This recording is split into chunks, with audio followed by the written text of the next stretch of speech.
आए सभी परिजन मेरे साथ 2 मिनट अपने इष्ट के चरणों में ध्यान को केंद्रित करें। उपरांत अनवरत रूप से चल रही श्रीमद् भागवत नवा पारायण का अष्टम दिवस, जिसका ये अंतिम सत्र है, उसकी वेला में प्रवेश करें। उससे पूर्व अपने इष्ट के चरणों में ध्यान को केंद्रित करें। स्वस्ति श्री गणेशाय नमः। श्री सद्गुरु चरण कमलाभ्यो नमः। अखंड मंडलाकारं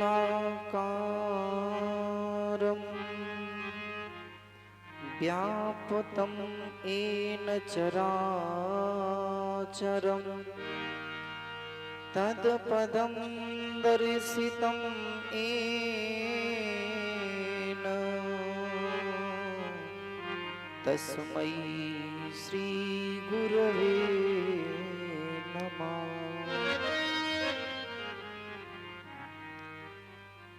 लोकाभिरामं दृढरङ्गधीरं राजीवनेत्रं रघुवंशनाथं कारुण्यरूपं करुणाकरन्तं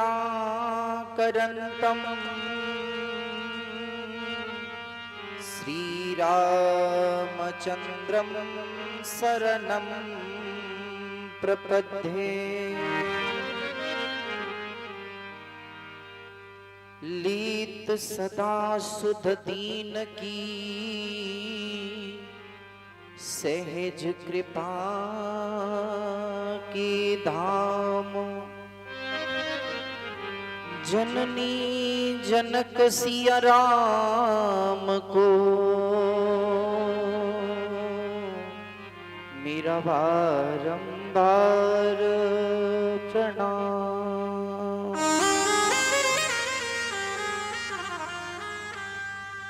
आइए हनुमान जी विराजिए, कथा करऊं मति अनुसार, प्रेम सहित आसन रख्यो विराजो पवन कुमार।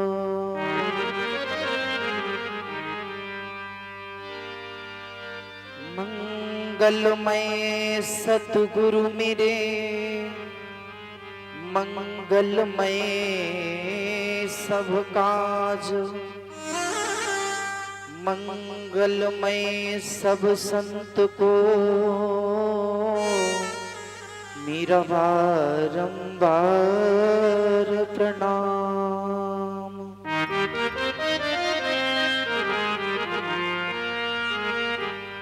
जानकी वल्लभ लाडले श्री प्यारे हनुमान,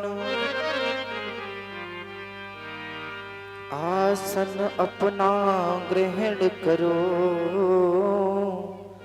तुम्हें पल पल मेरा प्रणाम।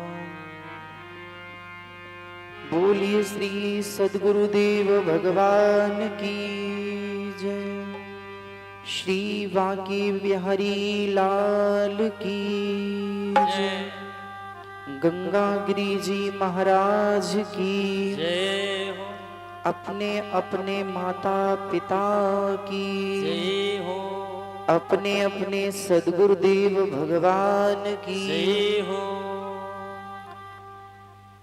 परम मंगलमय परात्पर जिन सद्गुरुदेव भगवान की कृपा से कृपा नूपी नौका में बैठ करके दास एक नाम का पतवार लेकर के भागवत जी रूपी अथाह सागर में प्रवेश कर रहा, ऐसे परम पूज्य प्रातः स्मरणीय पूज्य सदगुरुदेव भगवान के पावन चरणार बिंदों में मेरा साष्टांग दंडवत प्रणाम।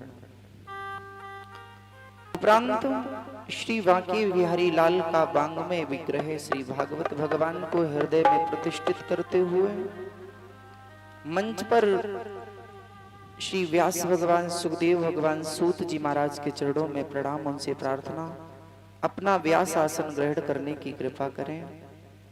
उपरांत ग्राम देवता, स्थान देवता, सर्वतोभद्र मंडल देवताओं के चरणों में प्रणाम, उनसे भी प्रार्थना अपना अपना यथा स्थान ग्रहण करने की कृपा करें। मंदिर में प्रतिष्ठित श्री हनुमान जी महाराज, माता भगवती, भैरव जी भगवान, श्री गंगागिरी जी महाराज, शिव परिवार एवं ध्वनि विस्तारक यंत्र के द्वारा जहां तक भी आवाज जा रही हो, सभी सिद्धजन, योगी जन एवं जो भी भगवत शक्तियां हैं, सभी के चरणार बिंदों में मेरा प्रणाम। प्रार्थना आप सभी अपना यथा स्थान ग्रहण करने की कृपा करें। मंच पर विराजे हुए पूज्य आचार्य श्री एवं पूर्व व्यास जी, संगीतज्ञ सभी भाईजन एवं गुरुजन, आप सभी के पावन चरणों में दास का साष्टांग दंडवत प्रणाम। सामने परीक्षित के स्वरूप में विराजे हुए भैया जी, यज्ञ पर बैठने वाले श्रद्धामयी माताएं एवं भगवत चरणा अनुरागी भक्त वृंद, आप सभी में उस परम तत्व परमात्मा का दर्शन करते हुए, अपने परमात्मा सीताराम जी का दर्शन करते हुए, सभी के पावन चरणार बिंदों में मेरा साष्टांग दंडवत प्रणाम। आए नित्य व्रत की भांत कथा में प्रवेश करने से पूर्व दो बार हरि नाम संकीर्तन की ध्वनि बोलेंगे। उपरांत हम सभी भागवत जी की कथा में अपने मन को लगाएंगे, क्योंकि प्यारे ये मन इतना सरल नहीं है। भगवान के चरणों में लगाने के लिए हमें प्रयास करना पड़ेगा। जैसे एक बार एक धोबी किसी सरोवर पर वस्त्र धुलने के लिए गया, नित्य जाता था, तो उसे महाराज एक दिन एक चमकीला पत्थर मिला। वो पत्थर इतना चमक रहा था, धोबी ने सोचा कि ये चमकने वाला पत्थर यदि मैं अपने गधे के गले में बांध दूंगा तो ये अच्छा लगेगा। उसने उस पत्थर में छेद किया, करने के बाद में गधे के गले में डाल दिया और डेली उस पर वस्त्र रखता है और ढो करके ले जाता है महाराज धोने के लिए। एक दिन क्या हुआ कि उधर से एक जौहरी आ रहा था, और उस जौहरी ने देखा कि अरे इस गधे के गले में तो ये क्या पड़ा है, और जौहरी ने उस पत्थर की कीमत लगा दी। जौहरी जान गया कि ये तो एक हीरा है, हीरा, ये एक हीरा है और ये इसे पत्थर समझ रहा है। जौहरी ने उसको बुलाया, बोले भैया, बोले तेरे इस गधे के गले में क्या है? तो उस धोबी ने कहा, इसके गले में तो एक पत्थर मुझे मिल गया था रास्ते में, मैंने छेद कर दिया, गले में डाल दिया। जौहरी ने सोचा यदि मैंने इसे बता दिया ये हीरा है तो ये हमें नहीं देगा, और जौहरी के मन में महाराज लालच आ गया। जौहरी ने कहा, अरे भैया ये पत्थर तो ठीक है लेकिन चमक तो खूब रहा है।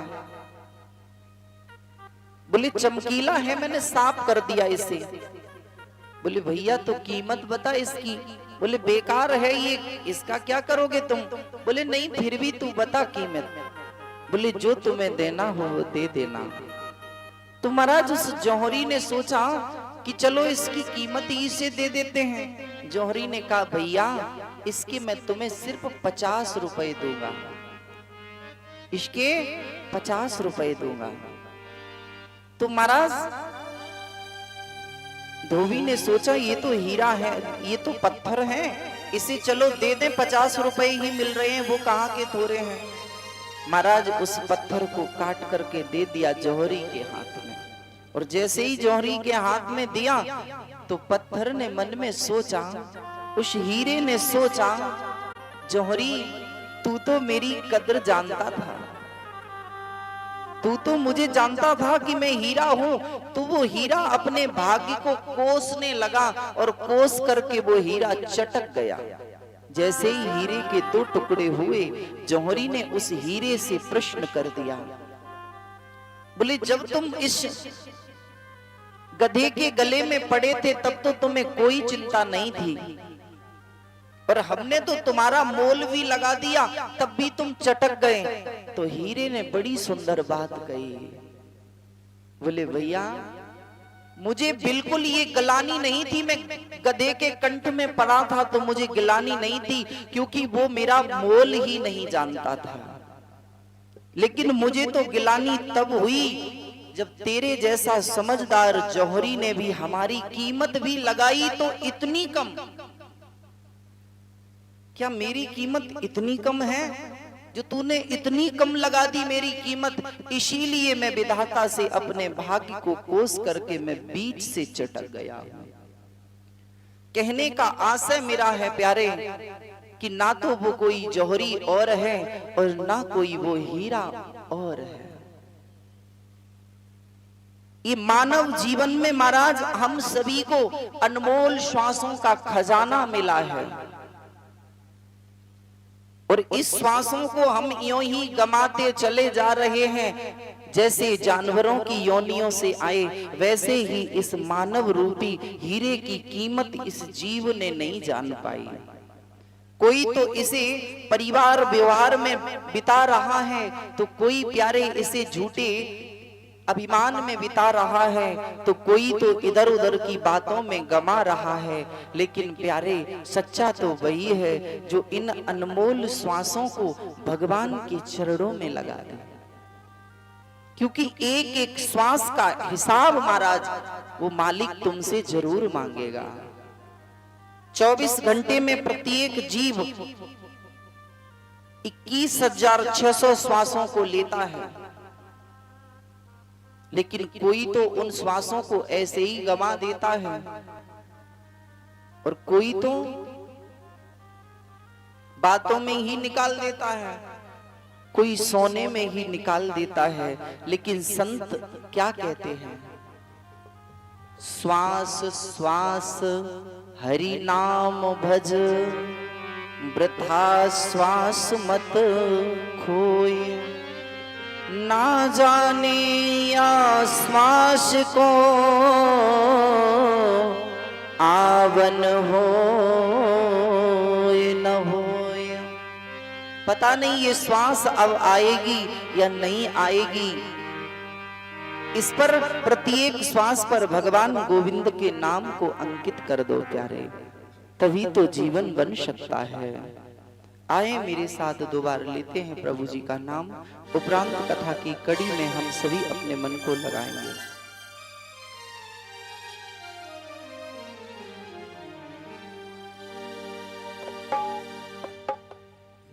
नैया लगा दो पार गुरुजी मोरी, नैया लगा दो पार, नैया लगा दो पार गुरुजी मोरी, नैया लगा दो पार।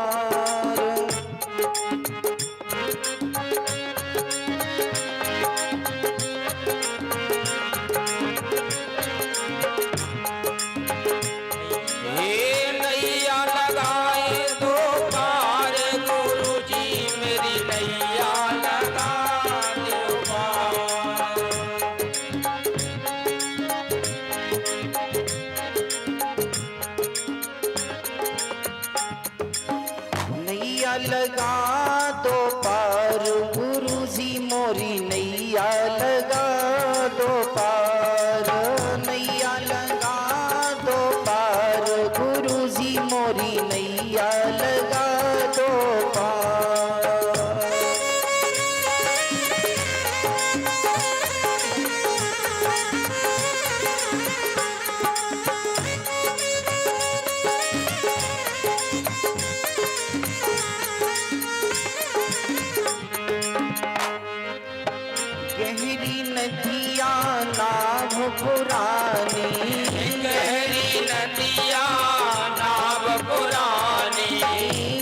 गहरी नदिया नाव पुरानी, गहरी नदिया नाव पुरानी, केवन हारो है नादानी, केवन हारो है नादानी, दिखे नहीं किनार गुरु जी मोरी नैया लगा दो पार। दिखे नहीं किनारे गुरु जी मेरी नैया लगा दो पार। नैया लगा दो पार गुरु जी मोरी नैया लगा दो पार। नैया लगा दो पार गुरु जी मेरी नैया लगा दो पार।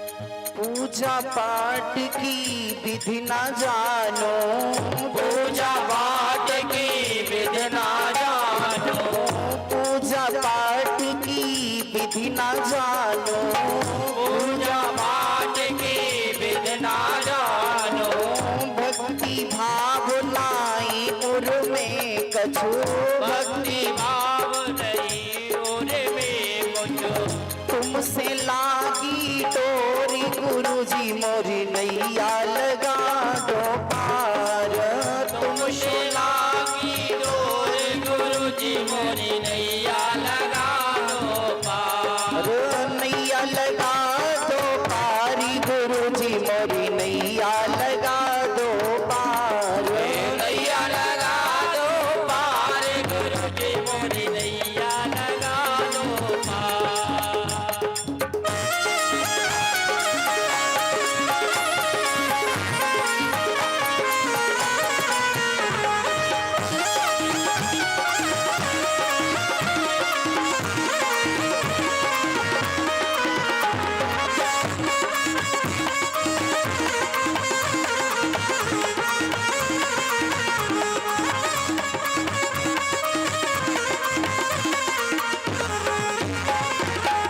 बोलिए सदगुरुदेव भगवान की। जय हो। आए प्यारे कथा प्रसंग की ओर।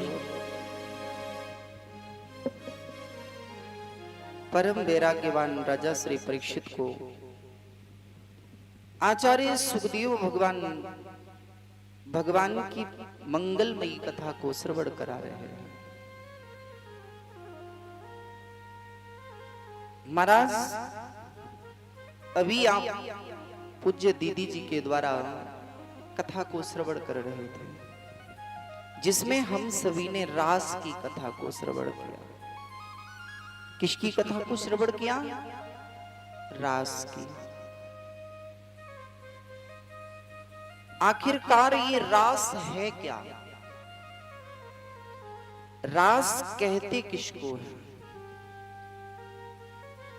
क्या वो वृंदावन में ही रास हुआ? उसी को हम रास कहते हैं। आखिर ये रास की बात कहां से प्रकट हुई?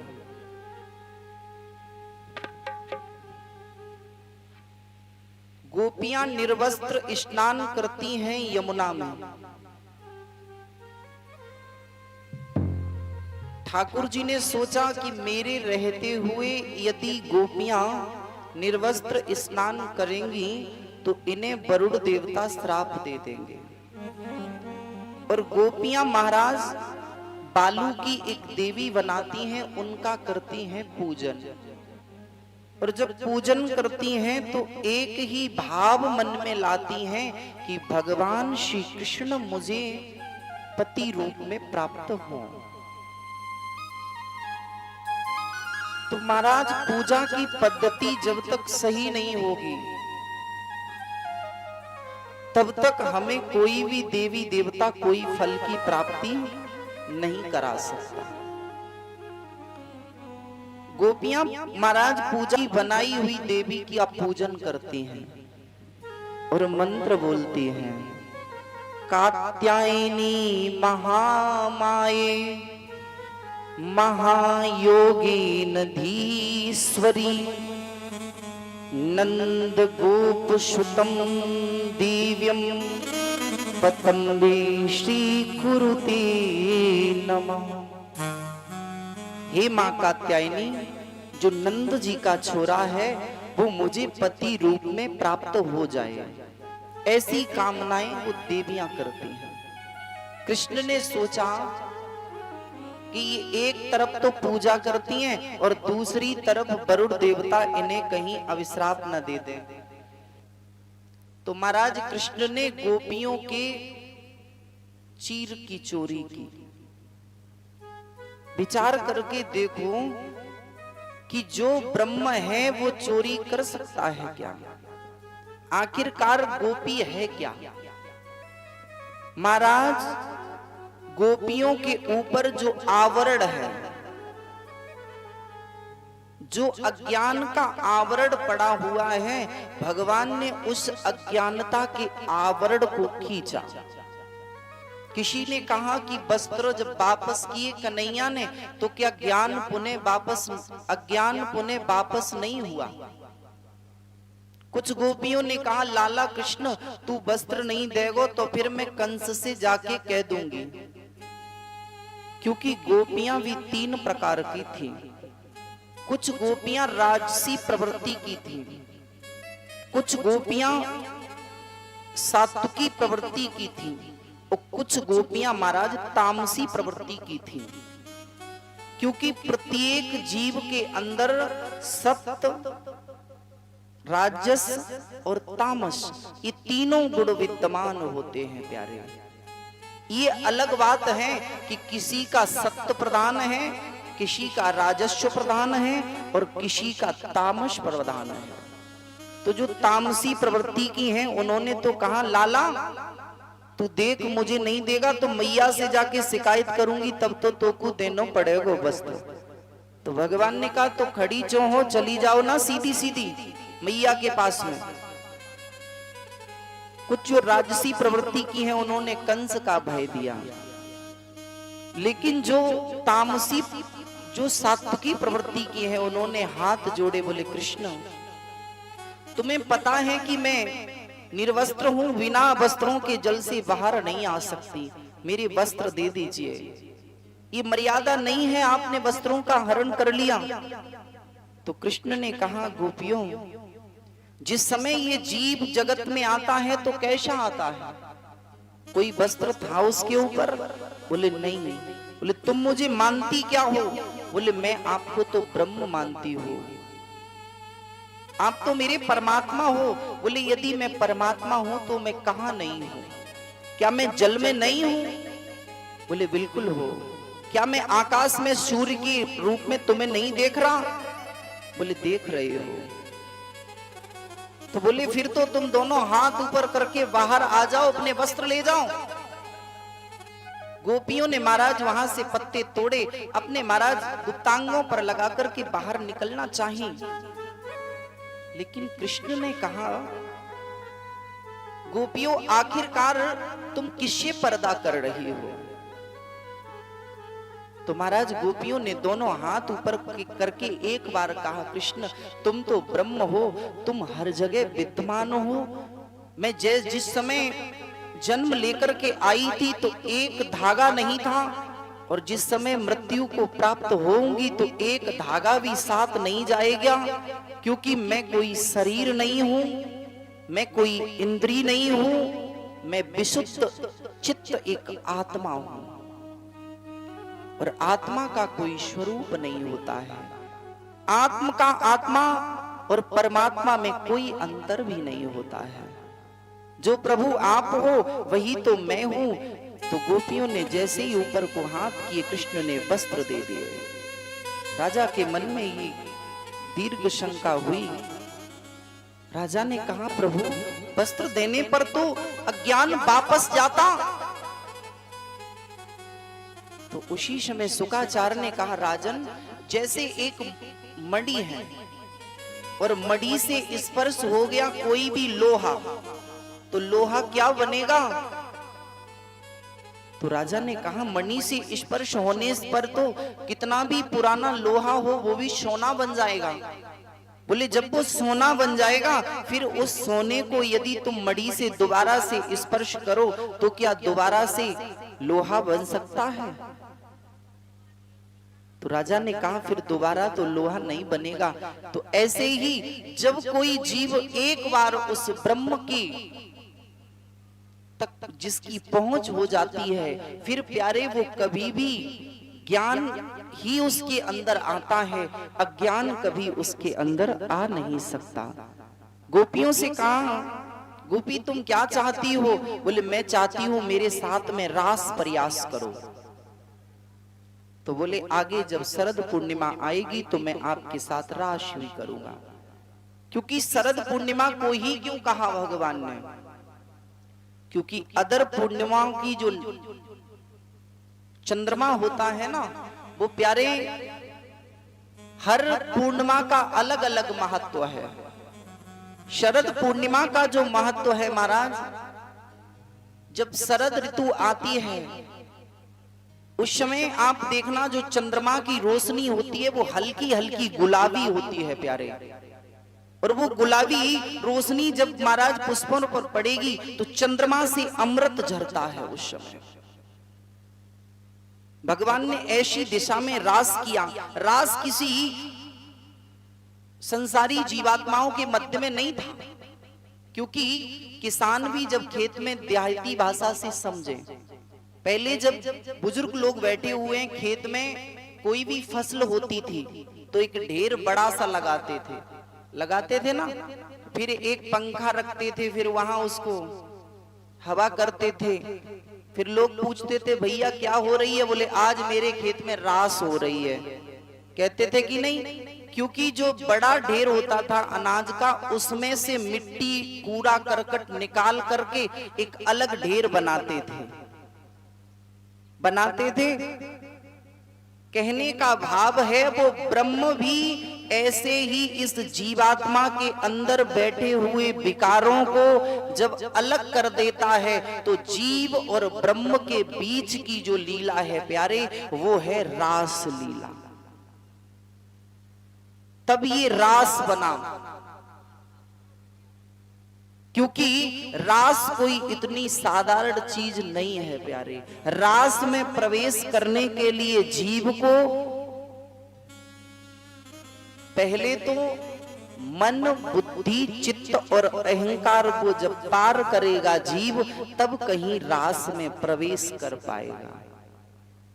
पांचों कर्मेंद्रियों को जब अपने बस में करेगा तब कहीं वो रास में प्रवेश कर पाएगा। और पांच की तो कौन कहे, हम लोगों पर तो एक पर भी विजय नहीं है। हम लोगों की ये स्थिति है कि हम लोग तो मन के ही चक्कर में चक्कर खा रहे हैं। ये सब होगा कैसे? सिर्फ उस नाम का स्वाध्याय करने से। और जब तक इस रास में सिर्फ कृष्ण और गोपी रही तब तक ये सिर्फ रास रहा। और जब इस रास में भगवान शंकर पधारे, शंकर का आने का मतलब ये नहीं था कि हम रास देखने जाएंगे, क्योंकि भगवान शंकर ने सोचा कि आगे कलिकाल आएगा तो कलयुग का प्राणी न जाने कृष्ण पर कैसे कैसे लांछनों को लगा देगा। भगवान शंकर से बड़ा कोई भी ध्यानी नहीं हो सकता, भगवान शंकर से बड़ा कोई भी ज्ञानी नहीं हो सकता, भगवान शंकर से बड़ा कोई भी योगी भी नहीं हो सकता। तो भगवान शंकर ने सोचा कि देखूं तो चलकर के जो कृष्ण 3.5 करोड़ ब्रज की ब्रजांगनाओं के मध्य में जो नृत्य कर रहा है वो कैसा योगी है। योगी की तो परीक्षण वही कर सकता है जो स्वयं में योगी हो, और योगी की परीक्षा कोई भोगी नहीं ले सकता है। जाने के लिए तो उस रास में ब्रह्मा भी जा सकते थे। जब ब्रह्माणी गई तो ब्रह्मा जी को भी जाना चाहिए था, लेकिन नहीं गए। भगवान शंकर ने सोचा कि जब मैं जाकर के परीक्षा करूं कि देखूं ये कैसा योगी है, तभी तो मैं कह सकता हूं कि पूर्ण योगी है। तो बाबा भोलेनाथ भी रास में पधारे तो बना महारास। और जब महारास बना, भोले बाबा की दाढ़ी और मूंछ थी। भगवान कृष्ण ने जब कृपा करी कि बाबा तुम बन के आ गए गोपी और दाढ़ी मूंछ बनवा के नहीं आए हो, तुम्हें घूमट में प्रॉब्लम हो रही होगी, तो लाओ तुम्हारी सदा सदा के लिए जो बीमारी खत्म कर दें। तो महाराज भगवान कृष्ण ने अपने दोनों हाथ लिए और बाबा के जैसे ही गालों पर फिराए तो महाराज दाढ़ी और मूंछ गायब। उसी दिन से भोले बाबा के ना तो कोई दाढ़ी ना मूंछ। महाराज आपने देखा होगा चित्रों में, भोले बाबा के दाढ़ी मूंछ वाले चित्र नहीं है, बहुत कम होंगे, क्योंकि भगवान कृष्ण ने कृपा कर दी। बोले पक्की ही तुम्हें गोपी बना देंगे, बार बार का झंझट ही खत्म होगा। हाँ, और ब्रज में स्थान दिया। बोली गोपेश्वर भगवान की जय। ये महाराज 6 महीने तक ब्रज में रास प्रयास चला। 6 महीने तक रास चला। और महाराज वो रास तो निधवन में आज भी होता है। आज भी रात्रि के समय निधवन में भगवान श्री कृष्ण पधार करके रास लीला करते हैं प्यारे। उपरांत में आगे आपने कथा श्रवण कर ही रहे थे।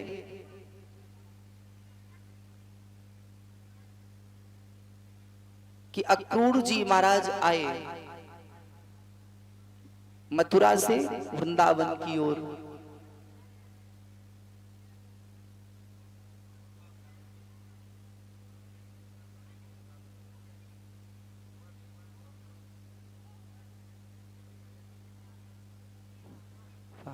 बोली वृंदावन बिहारी लाल की। कर लो वैसे काकी जी बातें, तुम बातें तो फिर कर ही नहीं सकती। हाँ, चुनरी देख लो जो काम देगी आपको, के जो महंगी है कि सस्ती है। हाँ हाँ, कथा काम नहीं देने वाली, क्योंकि तुलसी पिछले पाप सो हरी चर्चा न सुहाए, के ओंगे के लड़ मरे के उठ के जाए। इतनी सरल ये कथा होती तो हर कोई सुन लेता। तो कब से कथा चल रही है? क्योंकि कथा सुनने वाले से, कहने वाले से, सुनाने वाले में जब वो हो ना, वक्ता श्रोता ज्ञान निध कथा राम की गूढ़। अब ऐसा नहीं है कि वक्ता कथा कर रहा, श्रोता अपने पाए दिखा रहे ठाकुर जी को, देखो एड़ी हमारी ऐसी है। क्या बात है भैया, धिक्कार है हमारे जीवन को। अरे बैठा नहीं जाता है, क्योंकि यदि हमें बैठना आ गया, बात आने पर हम छोड़ते किसी को नहीं है। ये सबसे बुरी आदत है हमारी। गलतियां हम देखते रहते रोज की रोज, भैया सुधर जाओ सुधर जाओ, लेकिन मजबूरी में कहनो पड़ो। आज पाम ठाकुर जी की तरफ ये कथा सुन रहे हैं हम। हमें यदि बैठना आ गया, बोलना आ गया और चलना आ गया तो सब कुछ आ गया प्यारे। कथा में बैठना कोई इतना सरल नहीं है। सत्संग में कैसे बैठा जाता है? सत्संग तो आपके यहाँ बहुत होता है। सत्संग का अर्थ भी यही होता है, सत्य का संग। और हमें तो लगता है सत्य की तो कौन कहे, आपने तो झूठों को संग नहीं करो। अगर झूठ का संग कर लेते तब भी ये नहीं होता है ना। लेकिन एक बात तो हमने आप लोगों की बहुत अच्छी देखी है, और तो सब जो भी है वो तो जैसी है, वो तो डक्का प्लेट है। लेकिन एक बात बड़ी सुंदर है कि आप लोग टाइम के बहुत पक्के हो। टाइम के इतने पक्के हो, वो भी किसके लिए? सिर्फ कथा के लिए। जैसे ही 3 बजे 1 सेकंड इधर ना उधर, एक मिनट इधर उधर नहीं, दिमाग में घंटी लगी, मानो कि भैंस ने आवाज लगा दी, बोले अब चलो। फिर आरती होती रहे, चाहे तुम्हारी कथा हो, और जब तक विराजे तब तक चर्चा अपनी चल रही है। चौकाकी जी कर लो दो बातें, और आपकी भी कोई गलती नहीं है, क्योंकि ये कथा माता पार्वती जी ने जब नहीं सुन पाई तो आप लोगों की तो है ना। चलो कोई बात नहीं है, कम से कम घर में बातें नहीं कर पाती हो, क्योंकि इस ढानी वाली उस ढानी तक पहुंच नहीं पाएंगी, जानवरों से ही फ्री नहीं हो पाएंगी। वो तो कृपा हो गई तो आप लोग यहाँ चर्चाएं तो कर लेती हो, कम से कम इतना सुकून मिला वो भी तो बहुत ही है। बोली भक्तों और भगवान की जय हो। भैया एक सुंदर सा भजन सुनाओ। हाँ, क्योंकि आपका भजन हमें अच्छा लगता है। सुनाओ एक बढ़िया सा भजन।